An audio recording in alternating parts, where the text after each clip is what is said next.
Praise the Lord.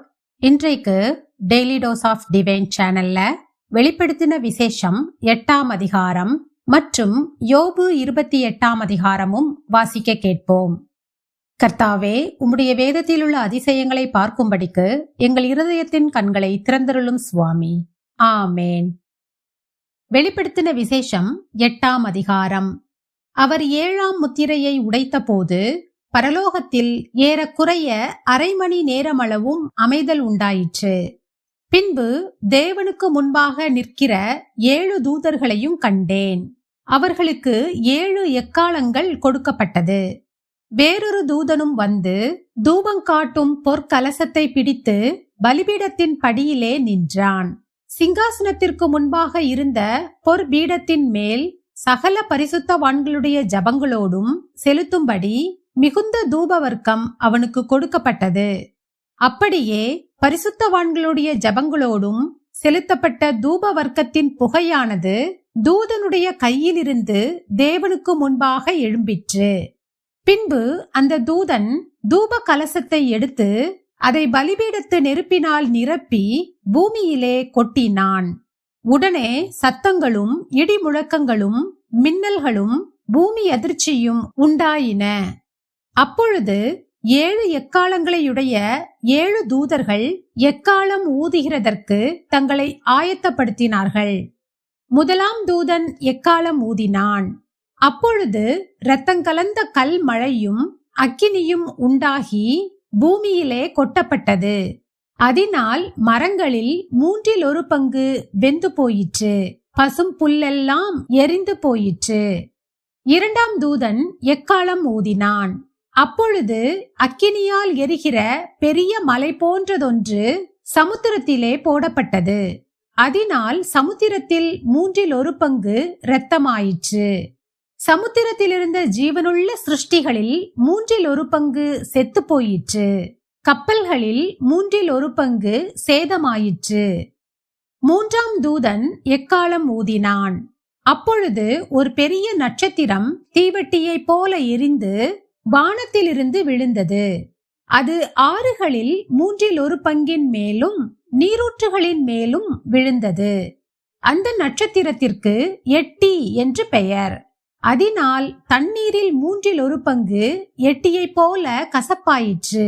இப்படி கசப்பான தண்ணீரினால் மனுஷரில் அநேகர் செத்தார்கள். 4ஆம் தூதன் எக்காளம் ஊதினான். அப்பொழுது சூரியனில் 1/3 பங்கும், சந்திரனில் 1/3 பங்கும், நட்சத்திரங்களில் 1/3 பங்கும் சேதப்பட்டது. அவற்றவற்றில் 1/3 பங்கு இருளடைந்தது.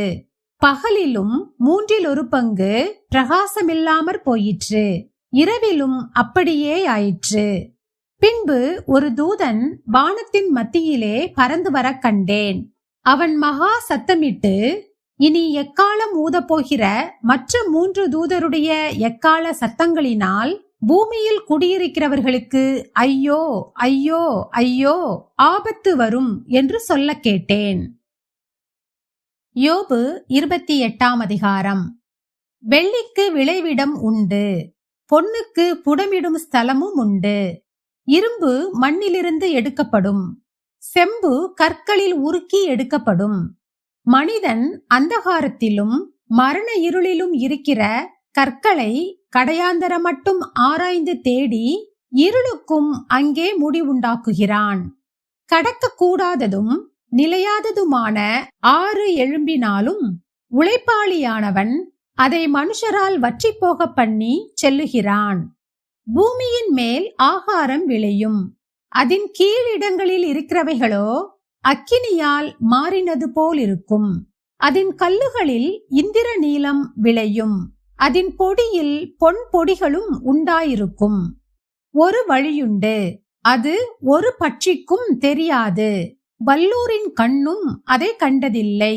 துஷ்ட மிருகங்களின் கால் அதில் படவில்லை. சிங்கம் அதை கடந்ததில்லை. அவன் தன் கைகளை கற்பாறையின் மேல் நீட்டி மலைகளை வேரோடே புரட்டுகிறான். கண்மலைகளுக்குள்ளும் நீர்க்கால்களை வெட்டுகிறான். அவன் கண் விலையுயர்ந்த எல்லாவற்றையும் காணும். ஒரு துளியும் கசியாதபடி ஆறுகளை அடைக்கிறான். மறைவிடத்தில் இருக்கிறதை வெளிச்சத்திலே கொண்டு வருகிறான். ஆனாலும் ஞானம் கண்டெடுக்கப்படுவது எங்கே? புத்தி விளைகிற இடம் எது? அதன் விலை மனுஷனுக்கு தெரியாது. அது ஜீவனுள்ளோருடைய தேசத்திலே அகப்படுகிறதில்லை. ஆழமானது, அது என்னிடத்தில் இல்லை என்கிறது.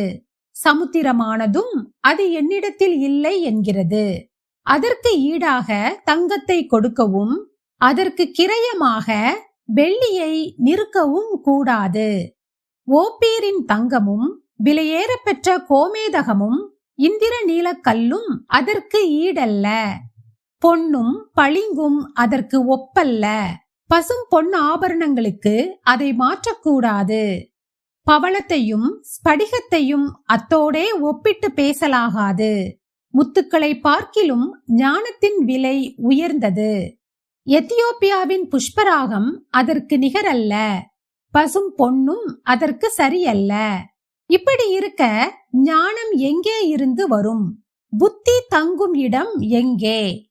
அது ஜீவனுள்ள சகலருடைய கண்களுக்கும் ஒளித்தும் ஆகாசத்து பறவைகளுக்கு மறைந்தும் இருக்கிறது. நாசமும் மரணமும் நாங்கள் எங்கள் காதுகளினாலே மாத்திரம் அதன் கீர்த்தியை கேட்டோம் என்கிறது. தேவனோ அதன் வழியை அறிவார். அதன் ஸ்தானம் அவருக்கே தெரியும். அவர் பூமியின் கடையாந்திரங்களை பார்த்து வானங்களின் கீழ் இருக்கிறதையெல்லாம் காண்கிறார். அவர் காற்றுக்கு அதன் நிறையை நியமித்து ஜலத்துக்கு அதன் அளவை பிரமாணித்து மழைக்கு திட்டத்தையும் இடி முழக்கத்தோடே கூடிய மின்னலுக்கு வழியையும் ஏற்படுத்துகிறார். அவர் அதை பார்த்து கணக்கிட்டார். அதை ஆராய்ந்து ஆயத்தப்படுத்தி மனுஷனை நோக்கி, இதோ ஆண்டவருக்கு பயப்படுவதே ஞானம், பொல்லாப்பை விட்டு விலகுவதே புத்தி என்றார் என்று சொன்னான். நாம் ஜெபிப்போம். அன்பின் பரலோக பிதாவே, இந்த அருமையான காலை வேளையை தந்ததற்காக உமக்கு நன்றி ஏசப்பா. ஆண்டவருக்கு பயப்படுவதே ஞானம், பொல்லாப்பை விட்டு விலகுவதே புத்தி என்று நாங்கள் இன்றைக்கு வாசிக்க கேட்டபடி உமக்கு பயந்து நாங்கள் வாழ வேண்டும் அப்பா. நீர் ஒருவர் எங்கள் எல்லாரையும் பார்த்து கொண்டே இருக்கிறீர் என்ற தெய்வ பயத்தோடு நாங்கள் வாழ எங்களுக்கு கற்றுத்தாரும். உம்முடைய வசனங்களை வாசித்து அதன்படி நடக்க எங்களுக்கு கிருபை தாரும் அப்பா. பொல்லாப்பை விட்டு விலகுவதே புத்தி என்று சொல்லி இருக்கிறது போல எங்கள் வழிகளை நாங்கள் உமக்குள் காத்து கொள்ள வேண்டும் அப்பா. பொல்லாப்பான வழிகளை விட்டு விலகி உம்முடைய பாதைகளில் நடக்க எங்களுக்கு கிருபை தாரும். எங்கள் சொல்லும் செயலும் எப்பொழுதும் உமக்கு பிரியமாயிருக்கட்டும் அப்பா. மீதியான நேரம் ஒவ்வொன்றையும் நீங்க பொறுப்படுத்திக் கொள்ளுங்க, வழி நடத்துங்க, ஆசீர்வதிங்க. இயேசு கிறிஸ்து மூலமாக ஜெபம் கேளும் எங்கள் ஜீவனுள்ள நல்ல பிதாவே, ஆமேன். என் ஆத்துமாவே கர்த்தரை ஸ்தோத்தரி, என் முழு உள்ளமே அவருடைய பரிசுத்த நாமத்தை ஸ்தோத்தரி. என் ஆத்துமாவே கர்த்தரை ஸ்தோத்தரி, கர்த்தர் செய்த சகல உபகாரங்களையும் மறவாதே. ஆமேன், ஆமேன். நாம் அடுத்த நாள் வேத வாசிப்பில் சந்திப்போம். God bless you.